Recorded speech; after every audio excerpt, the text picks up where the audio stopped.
할렐루야. 하나님의 은혜와 평강이 여러분과 가정 가운데 함께하기를 원합니다. 오늘은 제목만 외우면 말씀 핵심을 다 알 수가 있습니다. 자, 다 같이 한번 읽어볼까요? 시작. 너그럽고 간절하게 날마다. 우리 가운데 이 감정이라고 하는 것들이 우리를 지배하지만 이 감정 앞에 우리의 의지적인 부분들, 우리가 어떤 각오하고 나가는 부분들이 굉장히 중요합니다. 우리가 각오한 만큼 이루어지면은 환난도 그렇게 어렵지 않고 또 그 앞으로 오는 고난도 그렇게 큰 문제가 되지는 않습니다. 그런데 그만큼 이상 넘어갈 때가 힘들죠. 그런데 우리가 이제 의지적으로 어떤 마음을 가지고 하나님 앞에 살아가느냐가 교회를 세우는데 건강한 가정교회와 또 건강한 그리스도인을 되는데 굉장히 중요합니다. 기독교가 이제 우리 가운데 정착이 되면서 기독교 용어가 많이 퍼지게 되었어요. 우리도 모르는 사이에 기독교 용어가 아주 좋은 용어들이 많이 들어왔어요. 옛날에 그 사람들이 이 감사합니다라는 말이 없었대요, 거의. 감사합니다라는 말이 기독교에서 감사라는 말들을 쓰면서부터 인사할 때 감사합니다라는 말이 나왔답니다. 그러니까 예전에 어르신들이 무슨 일이 있으면 감사합니다 이런 말을 하지 않았는데 그만큼 우리 기독교인들이 감사를 강조하다 보니까 감사합니다라는 용어들도 우리 가운데 들어오게 되었고요. 그 외에도 기독교 용어들이 많이 들어왔는데 근데 이 용어들을 이단들이 많이 차지한 예들도 있어요. 우리가 가졌던 용어, 좋은 용어들 많이 있죠. 그리고 또 좋은 제도들도 있어요. 특별히 예수님께서 하셨던 제자훈련, 작은 자, 소수가 강국을 이루는 것처럼 3명의 핵심 제자와 12제자를 키워서 그 제자가 세계 복음화에 힘쓰게 되는 일들, 이런 부분들, 집중적인 교육과 또 소수를 통해 소수 정예화, 이런 부분들은 지금 세상이 많이 가져갔죠. 그 중에 제일 먼저 가져간 그런 세력들 중에 하나가 이슬람, 그리고 공산주의, 이런 게 우리 제자훈련 같은 스타일들을 가져가게 됩니다. 최근에는 사업계에서는 이 다단계에 들어가면 그냥 집중 훈련을 시키게 되는데 그런 게 제자훈련에서 온 그런 소수 정예화를 만들어가는 것을 보게 됩니다. 용어도 마찬가지예요. 용어도 우리가 좋은 용어들을 많이 있었는데 여호와라는 말이 여호와 증인이 자꾸만 가져가고 이상하게 쓰이고 있고, 그리고 다락방 같은 것들도 좋은 마가 다락방인데 이 다락방 이단이 또 가져가는 일들도 있었고요. 또 교회 이름도 하나님의 교회인데 이 하나님의 교회를 또 이단이 가져가는 바람에 하나님의 교회는 이미지가 괜히 이단적인 이미지를 내가 떠올리게 되는 것들을 보게 됩니다. 그 중에 빼놓을 수 없는 것, 아마 최근에 믿는 사람들은 잘 모를 거예요. 그런데 제가 중고등학교 시절만 하더라도 한 30년 전만 해도 이 베레아라고 하는 말이 굉장히 부정적으로 들렸어요. 교회를 어려서부터 다니신 분들은 베레아는 뭐가 생각나십니까? 베레아는 귀신론이 생각납니다. 이게 최근에 그것이 알고 싶다 이런 데서 많이 나오는 저 성락교회라고 하는 김기동 목사가 있는데 이 사람이 귀신론을 들고 나왔어요. 그래서 이 귀신론이 얼마나 많이 퍼졌는지요.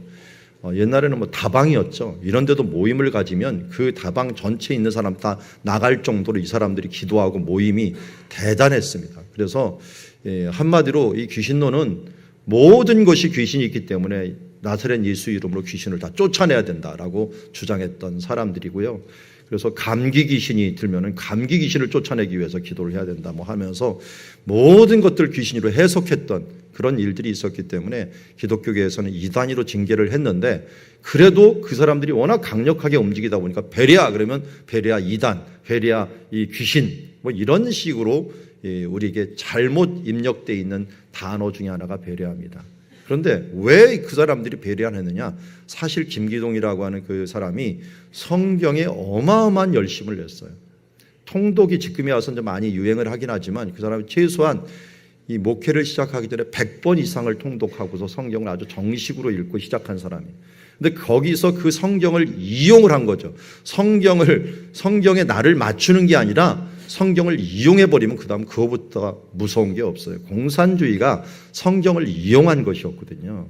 그리고 이 김기동과 같은 이런 사람들도 성경을 이용해서 이 자기의 논리를 피는 이런 모습들, 합리화를 시키는 모습들이 있기 때문에 우리가 이 베레아 그러면 잘못된 인식된 용어이지만 오늘 그것을 좀 바로잡는 시간이 되었으면 좋겠습니다. 오늘 우리가 베레아 교회를 보면서 원래 베레아 교회는 어떤 교회였는가, 이것들을 이단이 가져갔지만 우리가 다시 찾아야 될 베레아 교회, 이런 베레아 교회는 어떤 모습인가, 우리가 건강한 베레아 교회를 다시 찾아서 우리도 이 사도행전 교회에서 정말 모범적인 교회 중에 하나였는데요, 이 교회를 우리가 회복하는 운동이 있어야 될 줄 믿습니다. 자, 사도 바울이 큰 흐름을 보면은 이제 빌립보로 갔다가 빌립보에서 데살로니가로 갑니다. 이제 데살로니가에서 박해가 있어갖고 빨간 줄로 시작해서 베레아로 가게 되고요. 베레아에서 또 박해가 일어나므로 저 밑에 있는 아테네라고 알려져 있는 곳으로 가게 됩니다. 그리스에서 제일 유명한 두 도시를 친다면은 데살로니가하고 아테네입니다. 이 두 도시를 오늘 2차 전도행 쪽에서 보게 되는데, 데살로니가에서 바로 아테네로 가지 아니하고 베레아를 거치게 되는데, 어떻게 보면 데살로니가에 비하면 베레아는 시골 한 동네에 불과할 것입니다. 그러나 아주 작지는 않았어요. 유대인의 회당이 있었던 것을 보면은. 그렇지만 어쨌든 이 베레아를 거쳐가고 가는 중에 베레아의 교회의 특징을 짤막하게 나오는데 굉장히 강력하게 우리에게 보여주는 교회의 모습입니다. 한번 그 지역을 가봅시다. 데살로니가에서 지금 베레아 쪽으로 가는 그 길은 약 몇 킬로 된다고 적혀 있습니까? 예. 안 보이시죠? 보입니까? 70km가 됩니다. 70km. 70km 정도, 어떤 데는 80km 됐는데요. 어떻게 가느냐에 따라서 틀립니다. 근데 가는 길에 에그나티아 도로라고 하는 이 로마로 가는 도로가 있는데, 그 길을 가는 중에는 반드시 들리는 도로가 도시가 펠라라고 하는 곳입니다. 펠라는 이스라엘에도 요르단 가까운 곳에 펠라가 있어요. 그런데 그 펠라는 이 펠라를 가져다가 이름을 쓴 거예요. 근데 이 펠라가 뭐였냐면 알렉산더가 전쟁을 시작한 곳이고, 여기가 이 마게도냐의 당시 수도였어요. 수도.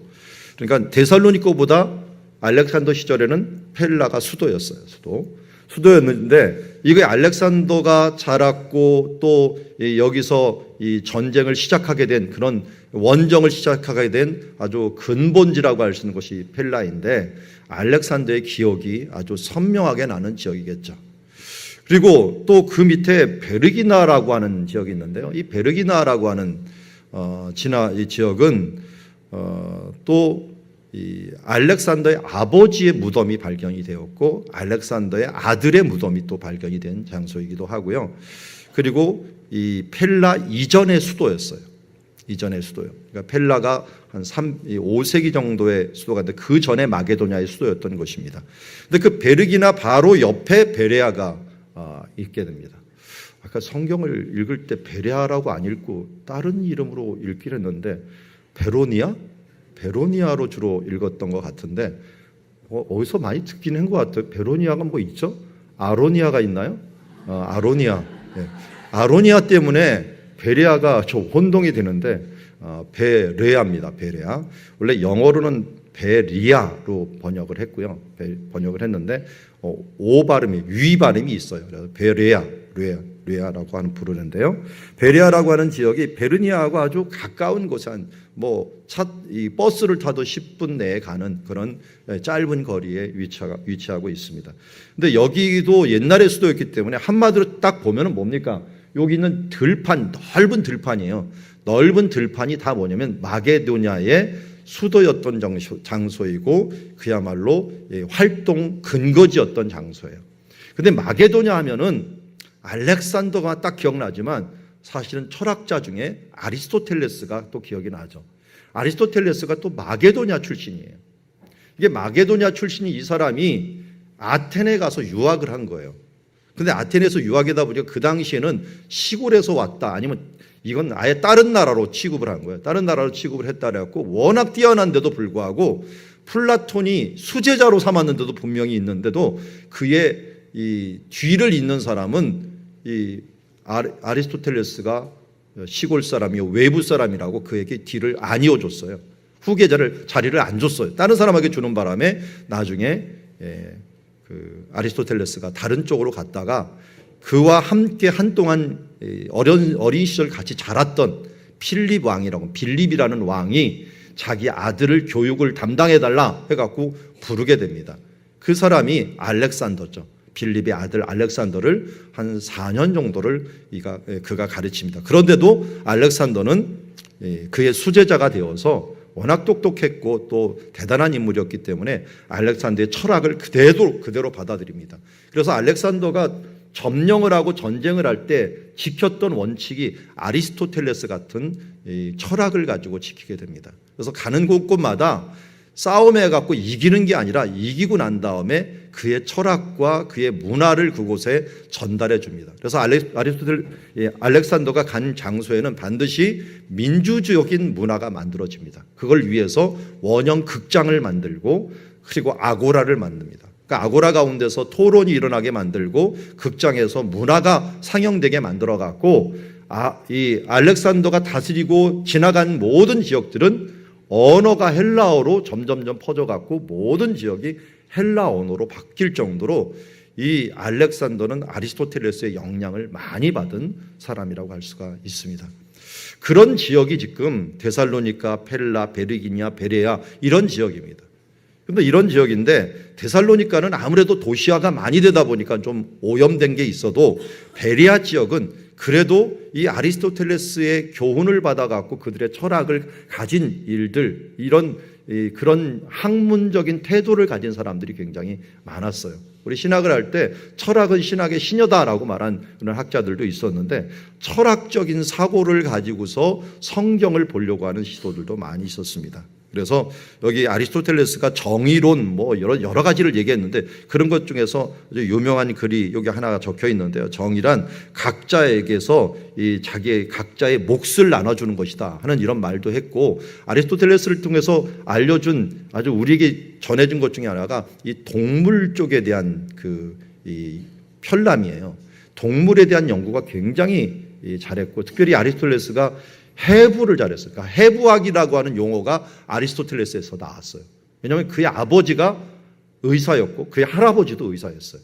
왕 밑에 있는 왕을 담당하는 의사였으니까 최고의 의사였죠. 그러다 보니까 그걸 많이 보면서 관찰하고 해부하고 또 과학적으로 그것을 바라보는 것들 이런 부분들을 이 당대에 지금 보아도 대단하게 연구를 했습니다. 심지어 이 돌고래는 새끼를 낳는다. 알을 낳지 않고 또 이 새끼를 낳는다는 것들을 이때 그가 써놨어요. 그런데 2000년 동안 그런 거짓말이 어딨냐 하면서 2000년 동안 거절을 당하다가 2000년대 20세기에 와갖고 그게 진짜다 이렇게 밝혀질 정도로 이 아리스토텔레스의 자연 관찰력은 대단했고 또 이 알렉산더가 자기 스승이 워낙 이 자연 관찰하는 걸 좋아하는 걸 알고 가는 곳곳마다 동물을 수집을 해갖고 보냈답니다. 동물하고 식물을 수집해갖고 이 아리스토텔레스가 그 부분들을 다 모아갖고 편람을 만들어놨다라고 하는 것까지 전해집니다. 여러분 이러한 관찰하는 태도, 상고하는 태도 이 부분들이 이 지역에 아무래도 영향을 미쳤을 것이니까 베레아 사람들이 나중에 보면 성경을 상고하더라라고 하는 말씀이 나오는데 그런 부분들은 이런 영향이 있지 않았을까 하는 것을 보게 됩니다. 그러나 사도 바울이 이곳을 지나갔을 때 사도 바울의 마음은 어땠을까?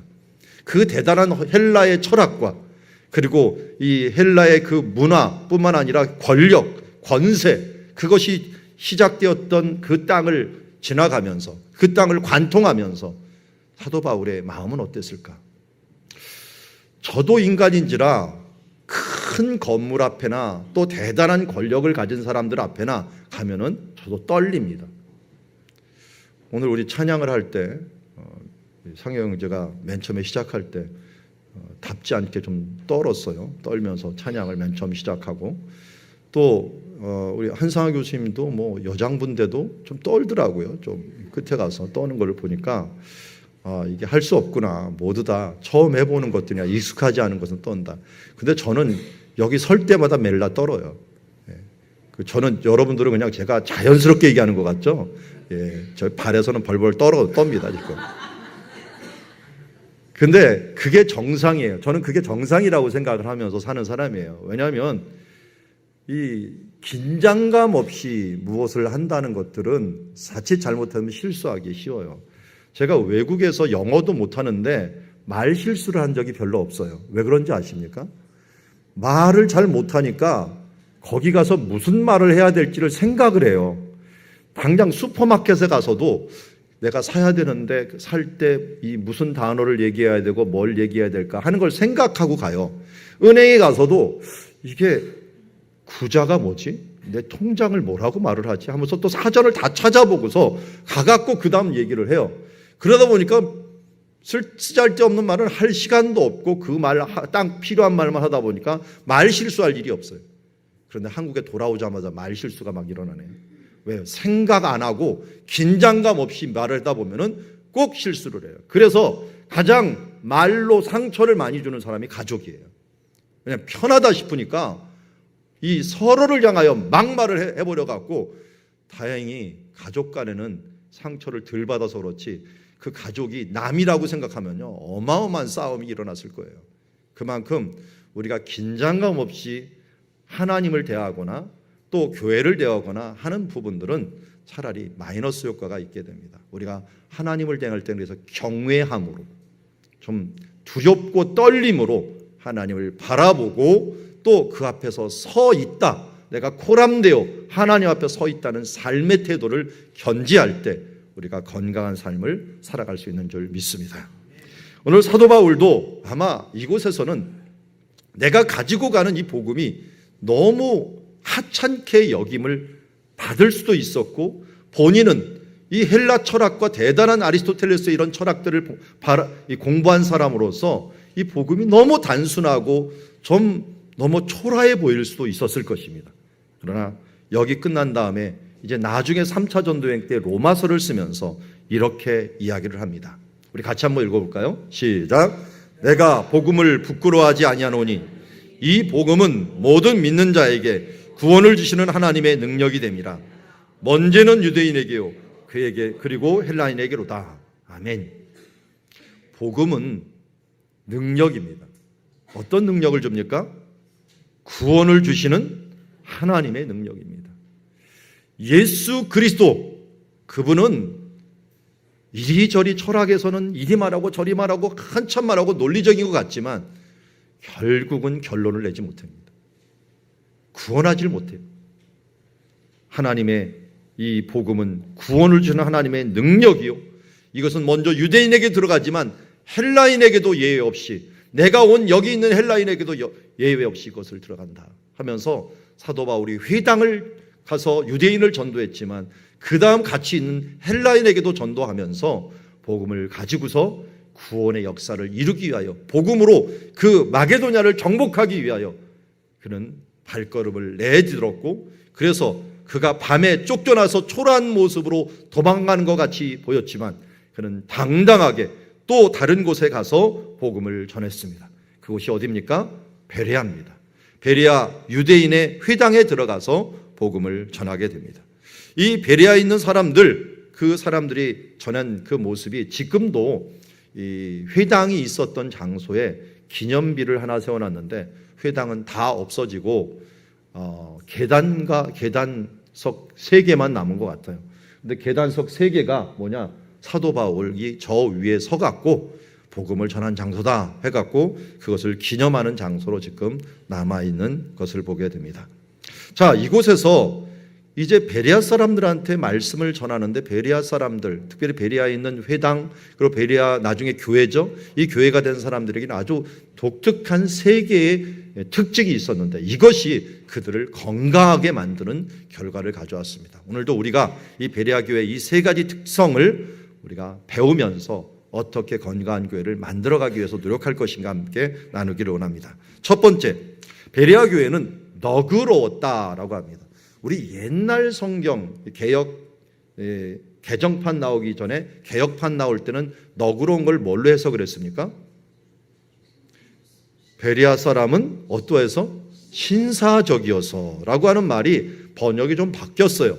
너그럽다라는 말로 바뀌었는데 이게 왜 그러냐면 원어가 이게 원어의 그 두 개가 합친 말인데요. 유라는 말이 있는데 이건 좋게라는 거예요. 그리고 그다음 이 태어나다라는 말이 섞여 있어요. 좋게 태어난. 이거 합치면 뭡니까? 이게 출신이 좋은, 뭐 고귀한 이런 뜻이거든요. 그래서 영어는 대부분 노블로 해놨어요. 노블. 이게 노블을 너그럽다라고 해석을 해야 되는지 신사적으로 해야 되는지 고귀하다라고 얘기해야 되는지 이게 좀 애매해요. 사람을 그러면 고귀하다라면 다 뭐 고귀한 사람 이 귀족만 있는 거 아니야? 이렇게 오해할까 하는데요. 마음 자세가 귀족적이었다는 거예요. 근데 이 귀족적이라는 말이 대체 뭔 말일까? 그랬더니 제가 사전적인 의미를 찾아봤더니 더 열린 마음을 의미합니다. 더 열린 마음. 다른 사람보다도 더 오픈 마인드, 오프닝 마인드를 가진 사람이 바로 이러한 너그럽다라고 하는 말로 우리가 표현되어 있습니다. 성경을 우리가 볼 때는 참 열린 마음이 중요합니다. 우리 교회도 어떻게든지 열린 마음으로 말씀을 보려고 하고 또 열린 마음으로 하나님의 교회를 세워가려고 합니다. 그래서 우리 교회가 다른 교회보다 조금 다른 것들을 하는 것을 보게 된다. 첫 번째, 이 최근에 우리가 하는 선교지 신방 예배가 있습니다. 아마 다른 곳에서는 선교지 신방 예배는 아마 기존 교회에서는 없을 거예요. 그런데 왜 하게 됐는지 그거는 예전에 저희 교회 개척교회 때 이남 선교사님이 오셔갖고 교회 나가기 전에 선교지에서 사람들이 선물을 받으니 굉장히 감격스럽더라라고 하는 말을 들었을 때 그러면 우리 선물을 보내자 해서 선교헌금보다도 선교헌금을 보내는 동시에 부활절과 성탄절에 선물을 보내자 해서 선물을 시작을 했어요. 근데 선물을 시작하는 중에 또 우리 신방을 하는데 신방이 거의 다 끝나갈 정도에 우리만 신방하지 말고 선교지도 신방을 해야 되는 거 아닌가 해서 선교지 신방을 하는데 선교지 신방이 맨 처음에는 힘들었어요. 전화를 갖다 걸고 그랬는데 최근에는 뭐 SNS가 너무 발달해 갖고 무료로 다 통화를 해요. 지금 여태까지 제가 선교지를 방문하지만 뭐 아주 좀 보안의 문제에 있는 중국이나 이런 데를 외에는 모두 다 이 보이스톡으로 다 통화를 해도 전혀 지장이 없는 그런 사회가 돼버렸어요. 그러다 보니까 서로 말도 할 수 있고 차라리 좀 어떤 면에서는 또 페이스톡도 돼요. 그러니까 얼굴 보고도 할 수 있는데 얼굴 보고 하면 되게 좀 민망하더라고요. 그래서 우리는 사람도 많지도 않은데 여기 비춰주고 또 여기는 자기 얼굴 크게 보여주고 이렇게 하고 좀 민망한 것 같아서 그냥 이제 목소리만 하는데 그래도 얼마나 좋은지 몰라요. 참석해 보십시오. 수요일하고 금요일만 하지만 이렇게 하면서 또 선물을 마련하고 같이 보내는 이 일들을 우리가 교회에서 좀 좋다라고 하는 것 본질에서 벗어나지 않은 것들은 얼마든지 수용해 갖고 우리가 하게 됩니다. 우리 지금 세대 통합 예배도 마찬가지입니다.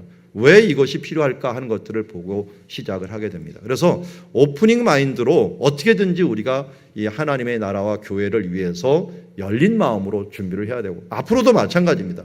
교회에서 이런 것을 합시다라면은 우리가 성경의 본질적인 문제가 없다면은 얼마든지 할 수가 있습니다. 얼마든지. 그런데 본질의 문제가 있는데도 불구하고 이것을 진행할 수는 없어요. 예를 들어서 목사님 주일날 좀 뭐 좀 사 먹고 음식점 좀 가게 하십시오. 이렇게 하는 건 제가 못합니다. 왜냐하면 본질에 벗어나는 거기 때문에 그런 것들은. 그래서 주일 성수는 본질입니다. 그건 성경 십계명에도 있는 걸 제가 어떻게 합니까? 그런 것까지 우리가 본질에 벗어나는 부분들을 뭐라고 할 수는 없지만 그러나 우리가 얼마든지 말씀이 행하는 것들 그 부분들에서는 열린 마음으로 합니다. 그래서 여기 성경에 뭐라고 합니까? 이것이 그런가 하여 해서 그런가 하여 그 부분들을 바라보는 모습을 보게 됩니다. 그래서 이 부분들에 의해서 우리가 교회 안에서 좀 열린 마음으로 서로를 바라보고 또 서로를 행할 수 있기를 바랍니다. 특별히 교회 가운데 어렸을 때부터 교회 다니다가 보고 이쪽 저쪽 교회 다니시는 분들 우리 지역들이 이주한 지역들이고 여기 본토가 원래는 뭐 산이었으니까요. 대부분 다 이주한 사람들이에요. 그러던 삶에서 신앙생활 오래 한 사람들이 이렇게 모이다 보니까 옛날 우리 교회에서는 이런 생각들을 많이 가지는 사람들이 있어요. 그러다 보니까 그러면 옛날 그곳에서 행한 것이 과연 옳았는가 또 틀렸는가 하는 부분들, 그것은 바뀔 수 있는가 바뀌지 않는가 하는 부분들은 어떻게 돼요? 성경으로 돌아가서 보아야 된다는 거예요. 제가 여기 표시 거기 베레아 가면은 모자이크로 이걸 그려놨는데 이 모습이 있어요. 바울이 지금 성경을 가지고 말을 하는 거예요. 성경에서 이렇게 얘기하지 않았느냐 하면은 메시아가 고난을 받고 죽어야 할 것이다 라는 거를 이야기했는데 그 부분들은 유대인들이 처음 듣는 거거든요. 그러니까 여기 한 사람이 뭐 하고 있어요? 성경을 자기가 펴보는 거예요. 진짜 이사야서 53장에서 그게 나오고 있어? 고난받는 종이 있는 거야? 정말 이 메시아가 그 죽었다가 살아나는 부활의 사건이 있어? 하면서 메시아에 대한 부분들이 있고 그분이 바로 예수 그리스도다라고 얘기를 하니까 이 사람들이 꼼꼼히 그것을 살펴면서 오프닝 마인드로 하다 보니까 무슨 마음이 생기게 됩니까? 서로 부딪히지가 않는 거예요. 데살로니가 같은 경우에는 문을 아예 열질 않았어요. 이건 아니야 하면서 열린 마음이 없다 보니까 이게 부딪혔는데 여기는 너그러운 마음, 열린 마음으로 이것을 행하게 되었습니다. 여러분, 귀족이 될 수 있는 노블리스한 그런 방법을 알려드리도록 하겠습니다. 너그러운 마음을 가지면 성경에서는 그 사람을 귀족이라고 얘기합니다. 오늘부터 모두 귀족이 되시기 바랍니다. 네. 귀족 되는 것 간단합니다. 마음만 활짝 열면 돼. 누구든지 얘기를 하면은 그건 아니야 이렇게 얘기하지 말고 그래 그럴 수 있고 먼저 열린 마음으로 받아들이고 그렇지만 하나님의 말씀으로 이것이 그런가 하여 우리가 말씀을 찾아보고 그렇다 하면은 우리가 행하고 그렇지 않다면 성경에는 이렇게 말하고 하나님은 이렇게 말씀하셔 하면서 하나님 중심적인 삶들을 살아가야 될 줄 믿습니다. 자, 이제 두 번째를 보니까 너그러운 마음과 함께 간절한 마음이 있었다고 합니다. 간절한 마음. 이것도 원어적인 의미를 문자적으로 생각하면요. 맨 처음에 모든 열심 이렇게 돼 있어요. 모든 열심. 그러니까 한마디로 열심을 다한다는 거예요. 모든 열심으로 이 말씀을 받는다는 겁니다. 그러니까 그냥 호기심에서 열린 마음으로 이것도 좋고 저것도 좋고 끝나는 게 아니라 이것을 상고해갖고 알았으면 그걸 갖다 더 간절하게 더 열심 있게 이 부분들을 행한다라고 하는 것을 의미하고 있습니다. 그래서 열심을 내어서 이 부분들을 행할 수 있도록 우리가 노력을 해야 됩니다. 성경에서도 이 열심을 내지 못하는 것들에 대해서 하나님께서 징계를 하고 또 노력을 하라고 합니다. 특별히 세계를 변화시키는 힘 중에 가장 큰 힘, 가장 큰 정신이 뭐냐면 헝그리 정신입니다. 헝그리 정신. 그래서 예수님도 누가 천국을 차지한다고요? 심령이 가난한 자는 복이 있나니 천국이 저희 것이다. 천국은 가난한 심령을 가지고 하나님을 향하여 열심을 내는 사람들이 바로 차지하는 것입니다. 저도 여러분들 계속 저를 위해서 기도해 주시는데 1순위로 기도해야 될 것이 바로 이 간절한 마음을 기도해 주십시오. 이 헝그리 정신, 이 하나님을 향한 사모하는 정신이 없으면요 그냥 무너지는 거나 마찬가지예요. 해이해져 버리고 이 사모하는 마음이 없다 보니까 그 다음은 타협하게 돼 있습니다. 무너지게 돼 있어요. 그래서 저도 개론, 성경지를 가리켜서 개론을 얘기를 많이 하는데 당장 큰 그림을 그려다보면요 이게 메소포타미아 문명 안에서는 큰 세 나라가 경쟁을 해요. 이 바벨론, 아수르, 메데와 바사.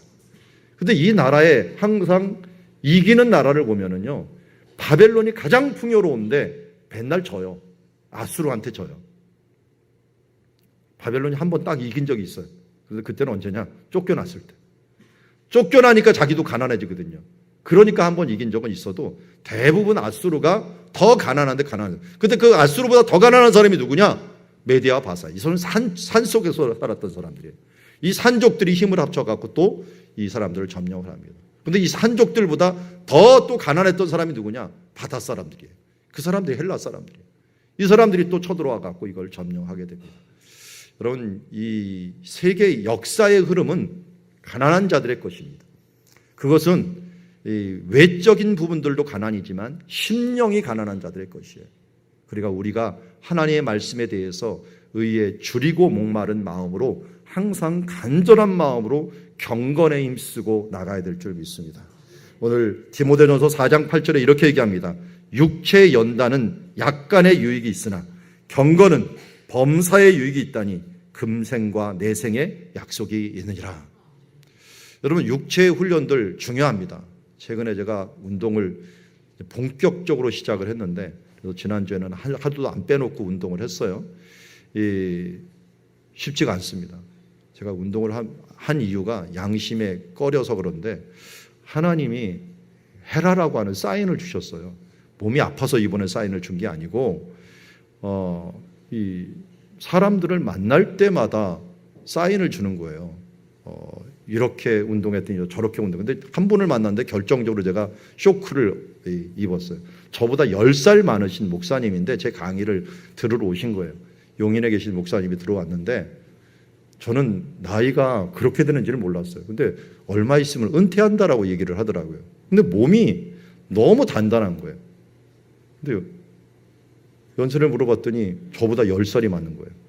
야, 그런데 몸이 저렇게 단단할 수 있을까? 그랬더니 옆에 있는 목사님이 그러더라고요. 이분은 매일 아침 수영을 해요. 하루도 안 빼놓고 수영을 해요. 거의 강사 수준입니다. 라고 이야기를 하더라고요. 근데 그 목사님한테 물어보고 어떻게 그렇게 했냐 했더니 딱 10년 전이래, 자기도. 10년 전에 몸이 안 좋아갖고 운동을 허부적거리며 시작을 했는데, 그 다음 시작한 다음에 너무 몸이 개운해지고 좋아져갖고 지금은 무슨 청년 몸처럼 돼 있어갖고 은퇴한 뒤에도 얼마든지 사역을 할 수 있을 정도로 되었다라고 했는데, 그놈은 10년이 걸린 거예요. 내 나이잖아요, 딱. 그래서 하나님이 내 나이부터라도 제대로 하라라고 하는 사인인 줄 알고 그때 집에 와서 회개하는 마음으로 얘기했더니 아내가 그때부터 확 가로채갖고 이제는 운동을 시작을 해갖고 빼놓으면은 또 먹는 것들도 철저히 관리가 돼갖고 제가 요새 거의 수도자적인 삶을 살고 있습니다. 예. 여러분, 이렇게 육체로 하는 것들도 경건에 도움이 됩니다. 절제라고 하는 경건을 이룰 수 있어요. 그러나 영적인 부분들은 훨씬 더 큰 유익이 있다라고, 범사에 유익하고 금생뿐만 아니라, 육체는 금생에서 끝나잖아요. 현재에서 끝나고 이 세상에서 끝나지만 내세까지 보장해 주는 것은 경건의 훈련입니다. 그런 면에서 우리가 이 경건을 위해서 힘써 나가야 될 줄 믿습니다. 요한계시록 3장 19절에 보면은 라오디게아 교회가 있습니다. 이 라오디게아 교회는 제가 이 7교회를 요번에 다 돌고 왔지만 라오디게아 환경이 참 좋아요. 왜냐하면 바로 옆에 세계에서 가장 유명한 온천인 히에라볼리라고 하는 온천이 그 동네 바로 옆에 있어요. 그리고 그 옆에는 또 이 높은 산이 있는데 아주 찬물이 내려오는 골로새 지역이 옆에 있어요. 그래서 지역이 있고 그 계곡 가운데 딱 놓여져 있는데, 여기에는 길이 또 아주 중요한 길, 황제 도로라고 하는 도로가 아시아 쪽으로 이어지고 또 유럽 쪽으로 이어지는 아주 중요한 도로가 딱 지나가요. 그러다 보니까 이곳에서는 많은 지난 그것들 때문에 온천하러 오는 사람들, 또 무역하러 오는 사람들, 그러다 보니까 금융업이 발달이 돼갖고 돈을 어마어마하게 벌었습니다. 그러니까 부자들이 굉장히 많은 동네였고요. 거기다가 그 주변은 이 양모 산업이 발달을 했어요. 지금도 그곳에 가면은 꼭 관광객들을 데리고 이 옷가게를 들어가요. 그게 뭐냐면 이 가죽옷, 그리고 또 그 버버리 있죠, 버버리 공장이 거기 있어요. 공장이 거기 있어요. 그걸 꼭 버버리 하는데 그들 들어가갖고 이거 사십시오, 저거. 그게 그 지역의 특산품이에요. 그러니까 지금까지도 그게 나올 정도로 2000년부터 그곳에는 그런 산업들이 유명하니까 부유해질 수밖에 없는 그런 위치에 있었던 사람이다 보니까, 항상 부유하다 보니까 우리는 부유한 자라고 하는 착각을 가지고 있었는데요. 하나님이 라오디게아 교회 사람들에게 편지를 쓰기를, 내가 너희를 책망하노니 너희는 부유한 자라 하지만 너희는 가난한 자다. 너희가 옷이 멋있는 옷을 입었으나 나는 너희에게 벗은 자라고 얘기를 하고 있다 하면서 말씀을 하셨습니다. 그러면서 19절에 이렇게 합니다. 무릇 내가 사랑하는 자를 책망하여 징계하노니 그러므로 내가 열심을 내라, 회개하라 라고 말씀합니다. 여러분, 우리가 지금 평안한 삶들을, 한국 역사, 대한민국 역사 중에서 지금이 가장 풍요로운 역사를 살고 있는 역사라고 할 수 있을 것입니다. 그게 혹시 라오디게아 교회는 아닌지 모르겠습니다. 라오디게아 교회처럼 우리가 열심내지 않고 기도하지 않고 하나님에 더 경건은 뒤로 한 채 그냥 이 세상에 끌려가는 삶들을 산다면은 예수님께서 우리에게 동일하게 말씀합니다. 너희가 지금 가난한 중에 있구나, 헐벗고 있구나 라고 말씀하면서 회개하라, 열심을 내라 라고 우리에게 말씀할 수 있는 줄 믿습니다. 그럼 우리가 한번 돌아봅시다. 내가 과거보다 더 열심을 내고 있는가? 그렇지 않으면 회개하고 오늘도 라오디게아 교회에게 말씀한 것처럼 내가 문 밖 볼지어다 내가 문 밖에서 두드리노니 누구든지 내 음성을 듣고 그 문을 열면 내가 그에게로 들어가 그로 더불어 먹고 그는 나로 더불어 먹으리라 라고 하신 말씀처럼 우리가 마음 문을 열고 경건의 열심을 내는 주님의 자녀들이 되기를 원합니다. 자, 세 번째 이 교회의 특징을 봤더니 날마다였어요. 날마다 성경을 상고함으로 이 날마다는 성실함이죠. 성실함.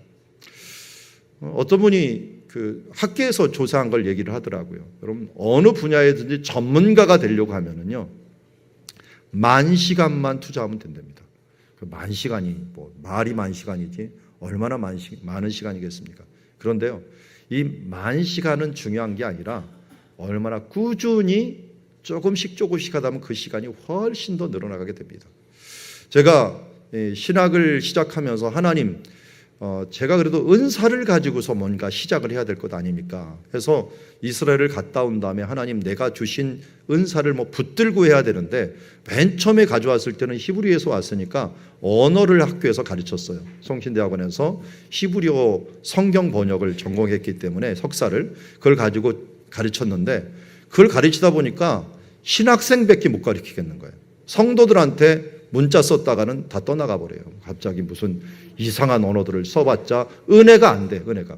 그래서 그 다음 두 번째 단계인 성경 지리를 배워왔으니까 그 부분들을 가르치니까 설득력이 있더라고요. 그래서 제가 개척 초창기부터 이걸 붙잡아줘야겠다 해갖고 다른 길로 갈 길이 많이 있었는데 이거 하나만을 좀 붙잡고서 계속 20년 이상을 해오다 보니까 이 한국사에서는 1인자가 되었고 그 분야에 있어서는 전문가가 되었습니다. 왜냐하면 그 부분들을 말씀을 볼 때도 그 부분이 나오면 조금 더 연구하고 어제도 마찬가지예요.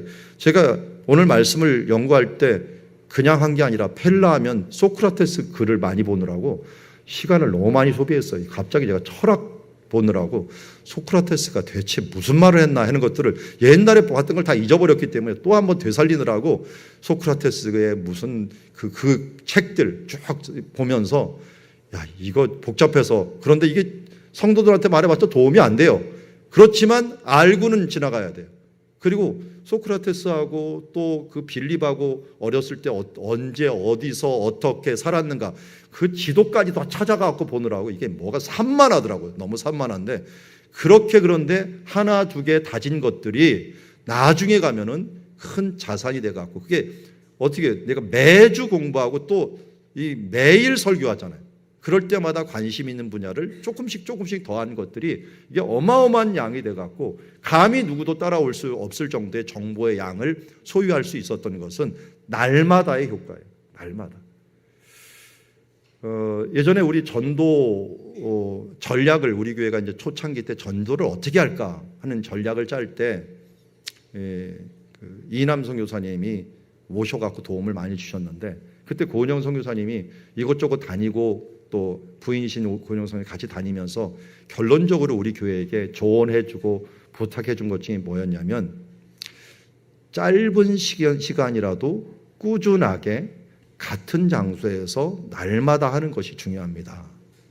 그러면 사람들이 언젠가는 그 부분들을 알게 됩니다. 라고 하는 것들을 조언을 해줬어요. 그래서 우리 교회 시스템을 전도하는데 다름 아닌 1시간씩만 우리가 좀 헌신하자. 1시간씩만 같은 자리에서 매주, 매 요일 같은 자리에서 우리가 서 있기만 한다면 그것이 그 날마다가 성실함이 뭔가 열매를 맺을 것이라 했는데 어쨌든 우리 교회를 이제는 모르는 사람들이 얻게 될 정도로 여러분들이 매 1시간씩 그래도 성실하게 하신 분들을 통해서 하나님의 교회가 여기에 있다. 우리 교회가 어떤 교회다 하는 부분들도 알아요.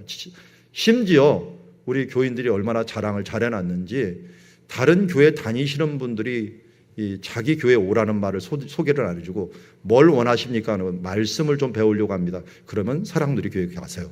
이렇게 말할 정도로 말씀에 열심히 있는 교회로 우리가 정평은 나 있습니다. 실상은 어떤지 모르겠지만 하여튼 정평은 나 있습니다.